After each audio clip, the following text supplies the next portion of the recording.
Acara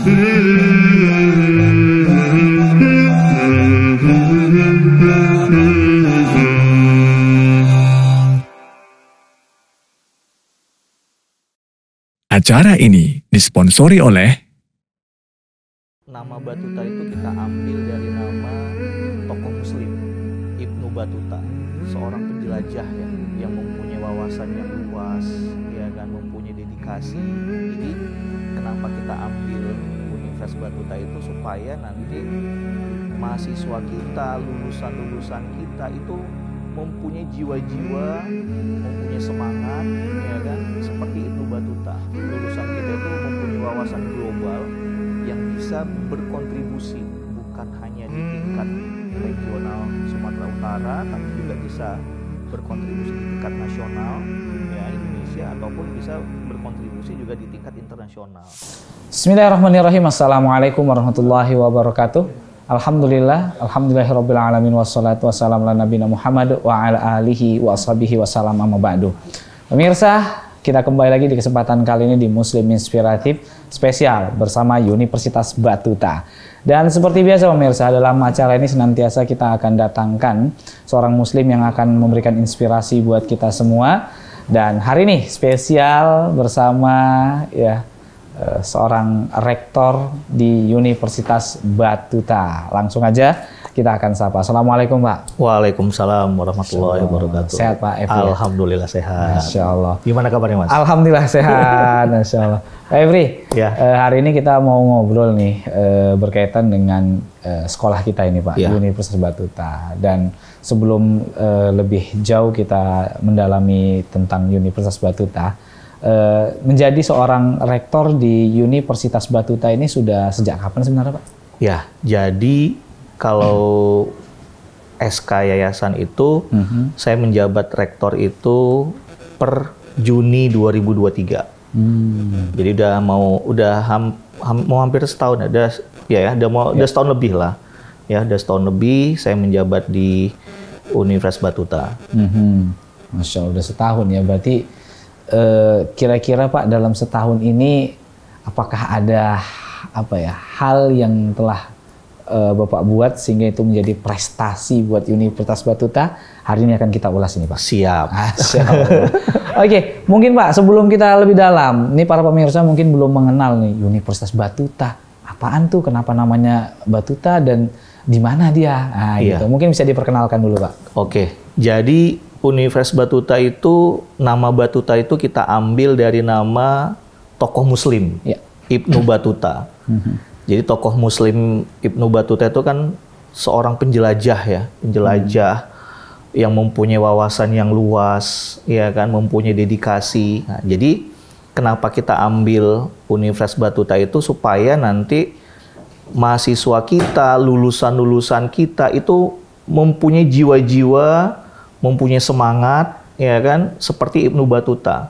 Nah, jadi kita mengharapkan memang lulusan kita itu mempunyai wawasan global yang bisa berkontribusi bukan hanya di tingkat regional Sumatera Utara, tapi juga bisa berkontribusi di tingkat nasional ya Indonesia, ataupun bisa berkontribusi juga di tingkat internasional. Masya Allah. Itulah yang kita harapkan nanti ke depan itu. Makanya kenapa kita ambil dari nama Ibnu Batuta. Dari situlah latar belakangnya. Itulah latar belakangnya. Masya Allah.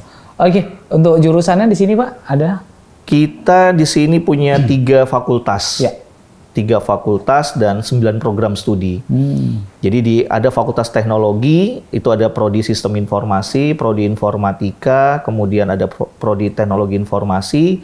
Kemudian di Fakultas Ekonomi dan Bisnis kita punya Prodi Kewirausahaan, punya Prodi Akuntansi, Prodi Ilmu Manajemen. Untuk di Fakultas Hukum dan Kependidikan kita punya Prodi Ilmu Hukum, kita juga punya pendidikan guru SD dan pendidikan PAUD. Dan alhamdulillah Prodi Informatika kita itu sudah baik sekali.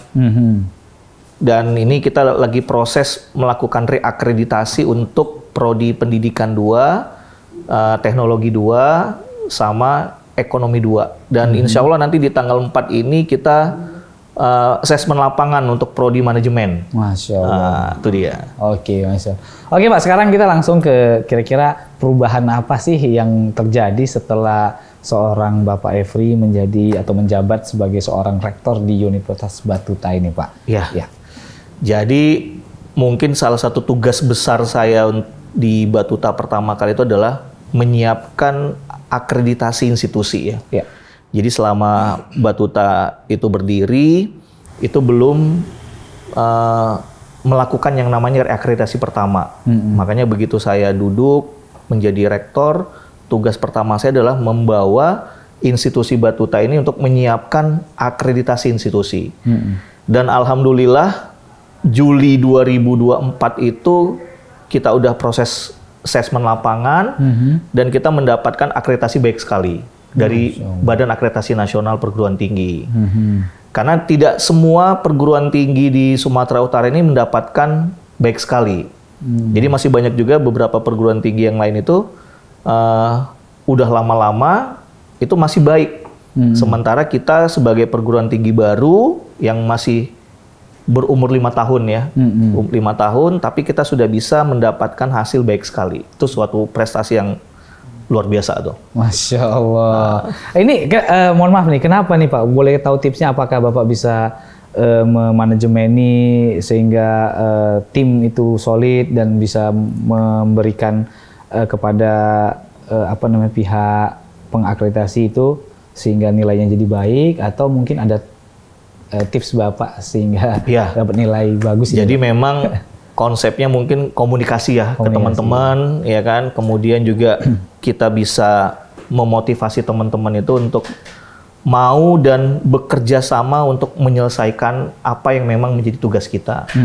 Karena tugas akreditasi ini kan walaupun tugas yang 5 tahunan ya untuk kita melakukan proses akreditasi, tapi tidak gampang untuk mengontrol ataupun memanage teman-teman.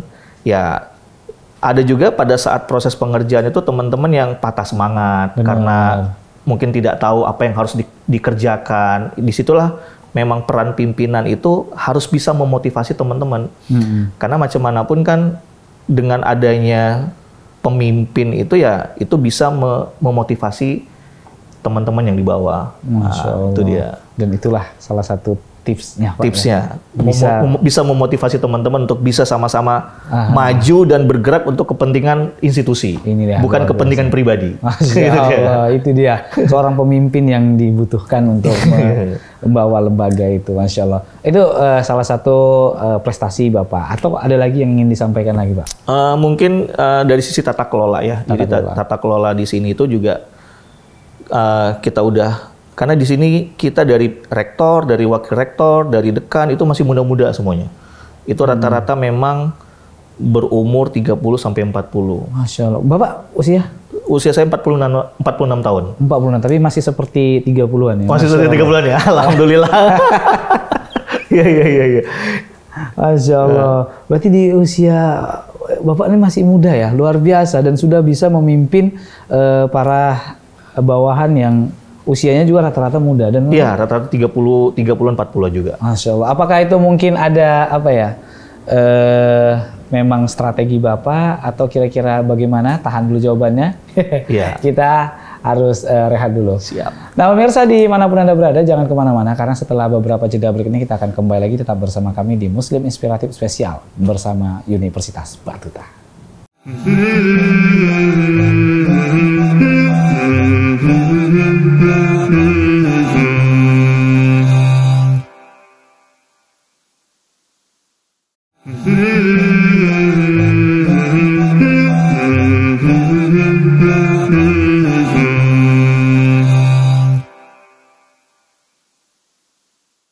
Nah, pemirsa, kita kembali lagi di kesempatan kali ini masih di Muslim Inspiratif Spesial bersama Universitas Batuta. Dan kita masih bersama Rektor Universitas Batuta, ada Pak Efri. Masya Allah, Pak Efri. Ya. Kita lanjut lagi. Ini tadi yang membuat perbedaan Universitas Batuta dengan sekolah-sekolah tinggi lainnya atau universitas lainnya itu adalah timnya. Ya. Tadi Bapak sampaikan muda-muda semua rata-rata di bawah 40 tahun, 30 tahunan di bawah 40 tahun. Apakah ini memang strategi di awal atau mungkin kebetulan aja kayaknya yang daftar muda-muda semua? Iya.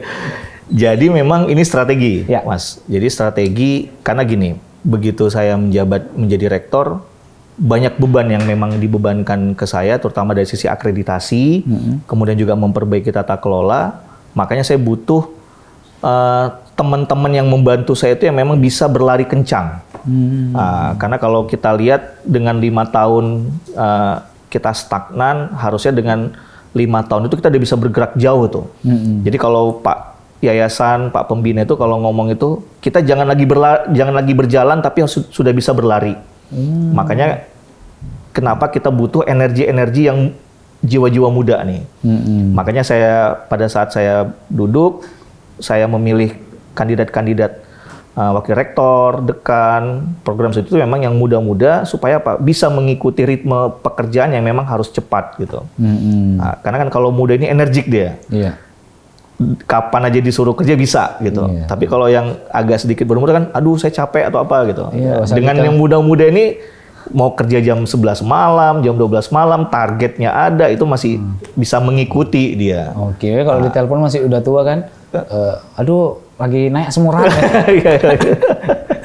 Jadi itu salah satu strategi juga untuk mencapai memang keinginannya yayasan ya kita harus merekrut yang memang muda-muda. Tapi ada juga Pak nih pendapat yang mengatakan bahwasannya kaum muda dan kaum tua kalau dikolaborasikan akan semakin baik. Nah kalau menurut Bapak pendapat demikian itu apakah tepat atau mungkin Bapak ada alasan lain? Kalau saya sih melihatnya mungkin oke kalau bisa dikombinasikan karena memang yang tua-tua ini pasti syarat dengan pengalaman. Betul. Iya kan? Tapi dengan berbagai pertimbangan yang ada, kenapa saya merekrut yang muda-muda? Nah, kenapa? Yang muda yang mau belajar, Mas. Itu yang penting. Karena ternyata institusi itu juga belajar.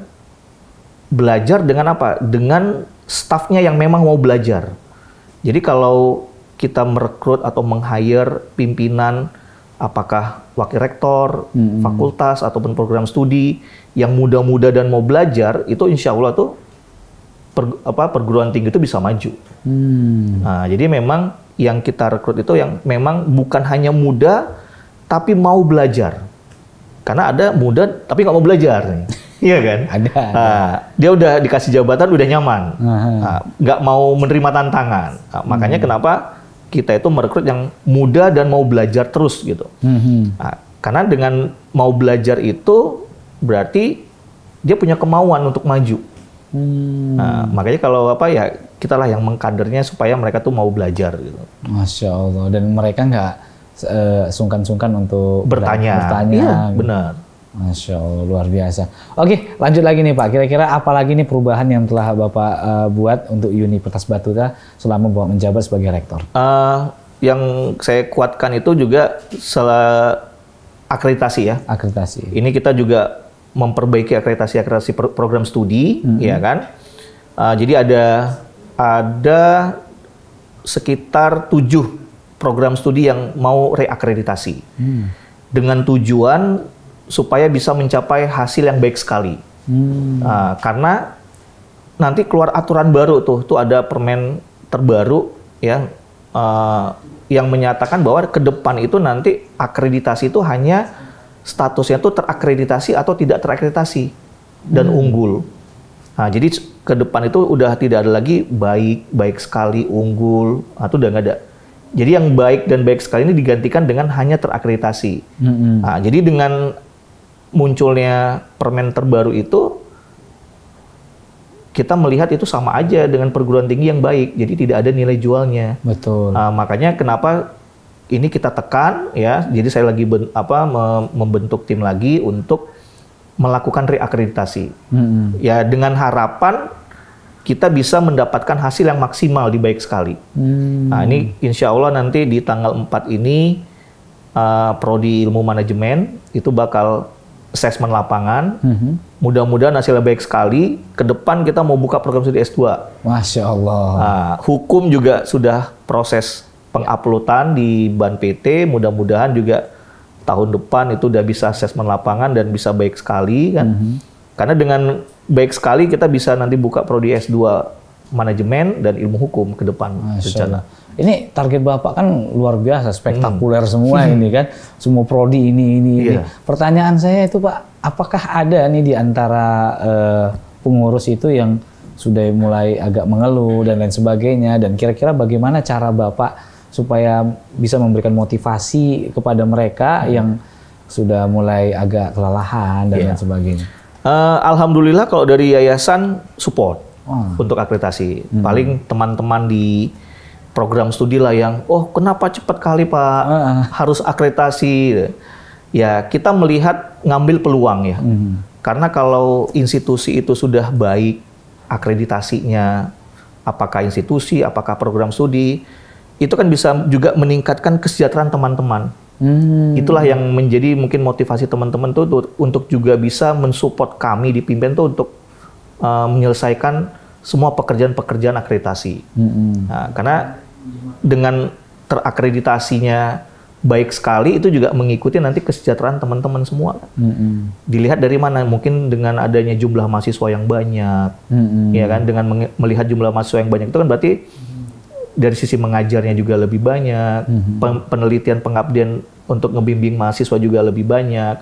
Itu yang kita harapkan. Oke. Kemudian selama Bapak memimpin di Universitas Batuta ini, apakah memang ada peningkatan dari segi mahasiswanya mungkin yang awalnya mungkin hanya berapa ratus, kemudian berkembang jadi berapa? Alhamdulillah peningkatan kita itu sekarang mahasiswa kita itu dari yang kemarin itu aktif ya 1.100, sekarang itu udah sekitar 1.600 atau 700. Wow. Lumayan lah peningkatannya, hampir 600 mahasiswa. Jadi memang ada peningkatan yang lumayan dari kuantitas mahasiswanya. Sekarang yang lagi coba kita perbaiki adalah kualitas pendidikan kita. Nah, jadi sekarang kita udah mencoba merubah kurikulum kita itu udah berbasis outcome based education. Jadi mungkin nanti di tahun depan, di tahun ajaran 25-26 itu kita udah mengimplementasikan kurikulum OB yang berorientasi ke outcome-nya, lulusannya tuh harus menjadi apa gitu. Masya Allah, luar biasa. Pak, kita rehat kembali Pak, insya Allah nanti setelah ini kita lanjut lagi. Nah untuk itu pemirsa dimanapun Anda berada jangan kemana-mana, karena setelah yang mau lewat berikut ini kami akan kembali dan tetap setia bersama kami di Muslim Inspiratif Spesial bersama Universitas Batuta.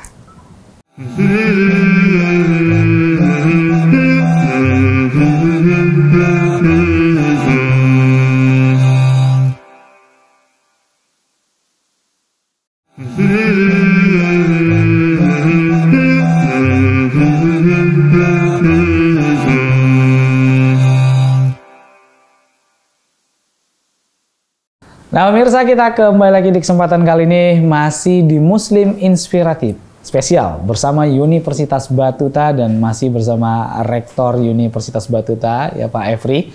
Pak Efri tadi luar biasa ya usaha Bapak dalam menyatukan tim, ya membuat tim yang solid dan kemudian sehingga membuahkan berkembangnya mahasiswa yang mendaftar di Universitas Batuta ini sangat luar biasa. Di lain sisi juga Bapak telah meningkatkan akreditasi Universitas Batuta. Dan kira-kira nih Pak, apakah Bapak sudah puas dengan yang Bapak hasilkan sekarang ini atau mungkin ada asa ke depan lagi nih Pak? Kalau dibilang puas, belum puas ya Mas ya. Karena memang target kita itu kalau bisa 2 atau 3 tahun ke depan lagi Batuta itu bisa unggul. Nah, makanya ada beberapa hal yang memang sekarang itu lagi kita siapkan untuk 2-3 tahun ke depan, ya kan, dengan tujuan apa? Supaya Batuta itu bisa lebih baik lagi. Ya. Nah, jadi bisa mendapatkan hasil yang maksimal untuk terakreditasi unggul, semua program studinya itu sudah baik sekali dan minimal baik sekali, dan ada beberapa program studi yang unggul. Sama juga ada beberapa hal yang memang menjadi target kami di pimpinan itu untuk membuka program studi S2. Masya Allah. Nah, jadi sehingga nanti dengan adanya itu, jadi banyak nih pilihan nanti untuk masyarakat Sumatera Utara ini, ya kan, untuk bisa masuk di Batuta, apakah melalui program studi S1 ataupun nanti program studi S2. Nah, itu dia. Masya Allah, luar biasa. Oke, Pak, ini kan apa sih yang membuat Universitas Batuta itu diminati? Selain ya mungkin dari akreditasinya, kira-kira apa yang membuat para mahasiswa atau para pelajar itu tertarik untuk masuk ke Universitas Batuta ini, Pak? Mungkin selain akreditasi, dosen yang masih muda-muda, ya kan? Masih seger-seger, ya kan, masih fresh, ya kan. Bukan berarti yang muda yang bukan tidak yang berkompeten ya, tapi yang muda yang berkompeten. Kemudian juga kita memfasilitasi pembelajaran itu dengan konsep yang hybrid ya. Jadi kita memberikan beberapa kemudahan kepada calon-calon mahasiswa dan mahasiswa itu untuk proses pembelajaran itu adalah hybrid. Jadi kita juga menyediakan konsepnya daring dan luring. Jadi mahasiswa itu bisa belajarnya seperti hybrid learning gitu. Masya Allah. Berarti nggak mesti harus datang ke kampus kalau mau belajar? Iya, benar. Jadi ada beberapa pertemuan yang memang kita fasilitasi untuk daring. Itu dia. Masya Allah. Ya. Dan itulah salah satu yang membuat minat. Iya, menjadi kemudahan lah bagi mahasiswa-mahasiswa di Batuta itu untuk proses pembelajaran. Karena memang kita tidak menutup kemungkinan juga walaupun kita menyediakan beasiswa yang full, ya kan, dari yang 50%, ya kan, kemudian ada beasiswa KIP juga. Oke Pak, sebelum dibahas ini menarik ini Pak. Apa tuh? Maksud dari beasiswa full, kemudian 50%, ini gimana nih? Jadi gini, jadi memang ada program Pak Yayasan itu bagi para calon-calon mahasiswa yang hafiz Quran. Masya Allah. Jadi bagi yang mahasiswa-mahasiswa hafiz Quran ini, tapi 30 juz, ya kan, Pak Yayasan itu menyediakan beasiswa 100% alias gratis kuliah di Batuta. Sampai tamat? Sampai tamat. Dari tahun pertama sampai tahun terakhir. Jadi memang itulah bentuk kepedulian pimpinan ya Pak Yayasan, Pak Ketua, Pak Pembina untuk adik-adik yang memang hafiz Quran tuh jangan ragu untuk kuliah di Batuta. Kalau tidak full 30 juz, paling ada potongan uang kuliah apakah 60% atau 50% uang kuliah sampai tamat. Misalnya di 15 juz gitu. 15 juz kita sediakan 50% potongan uang kuliahnya. Masya Allah. Tapi kalau yang 30 juz yang hafiz Quran itu full, nggak bayar masuk ke Batuta. Masya Allah. Tapi kalau yang kayak juz 30 kayak kamera. Kalau hanya satu juz 30 aja nggak bisa. Paling kita bisa kasih 50% nanti potongan uang kuliah. Tapi misalkan dia Pak, nih awal dia daftar nih masih 1 juz nih. Tapi di semangat dia menghafal terus dan akhirnya dia bisa dapat 15 juz atau 30 juz di semester ke-4 misalkan gitu. Apakah regulasinya akan berubah atau enggak? Itu tetap sama. Jadi yang hafiz Quran 30 juz itu dari begitu dia daftar masuk. Oh, di situ dia. Berarti dari dari madrasah aliyahnya ataupun dari pesantrennya dia memang udah hafiz Quran 30 juz. Masya Allah. Baru bisa kita berikan 100% uang kuliah gratis untuk di Batuta. Masya Allah, luar biasa. Ini salah satu keunggulan untuk sekolah di Universitas Batuta nih, luar biasa ini. Makanya, dan ternyata nggak gampang ternyata mencari yang habis 30 juz. Belum ada satu yang mendaftar 30 juz. Makanya kita juga mengharapkan nih dari adik-adik yang memang dari pesantren, dari madrasah aliyah. Jangan ragu untuk kuliah di Batuta. Kalau memang hafiz Quran tuh kita kasih beasiswa 100% untuk kuliah di Batuta tuh gratis. Semua prodi, tinggal pilih mau prodi apa. Nah, itu dia. Masya Allah. Oke Pak, kemudian ada lagi nggak nih yang kenapa harus memilih Batuta? Mungkin itu ya yang memang kita bisa sediakan itu menjadi keunggulan di Batuta. Masya Allah. Untuk lulusannya sekarang kita sudah menamatkan 2 angkatan 2019 sama angkatan 2020. Dan insya Allah nanti di tanggal 17 itu kita melaksanakan wisuda perdana. Masya Allah. Di wisuda perdana kita ya kan itu sekitar 80-an lah jumlah lulusan kita yang sudah selesai dari angkatan 2019 sampai angkatan 2020. Ini angkatan pertama yang angkatan pertama dan angkatan kedua yang akan diwisuda. Yang kita wisuda. Masya Allah. Oke, semoga acaranya nanti bisa sukses Pak ya. Amin, insya Allah. Amin, luar biasa. Asa yang sangat luar biasa dari seorang rektor Universitas Batuta untuk kedepannya sangat luar biasa. Tapi tadi apakah Bapak cuma hanya sekedar sampai S2 saja atau mungkin sampai S3 ada rencana Pak buat? Kemungkinan ada. Kemungkinan. Tapi milestone awal kita itu masih sampai S2 yang kita buka. Oke. Mungkin target berikutnya. Target berikutnya nanti. Oke Pak, terakhir Pak, mungkin silakan disampaikan ajakannya untuk mari sama-sama sekolah di Universitas Batuta. Silakan Pak, singkat saja. Oke, terima kasih. Jadi bagi adik-adik, calon-calon mahasiswa yang memang bingung mau memilih kuliah di mana, mungkin bisa nih adik-adik itu memilih Universitas Batuta untuk menjadi tempat adik-adik untuk menimba ilmu. Karena kita punya fakultas teknologi, kita punya fakultas ekonomi dan bisnis, kita punya fakultas ekonomi hukum dan kependidikan. Jadi banyak pilihan di Universitas Batuta dan kita juga banyak program-program beasiswa yang mungkin nanti adik-adik bisa ambil di Universitas Batuta.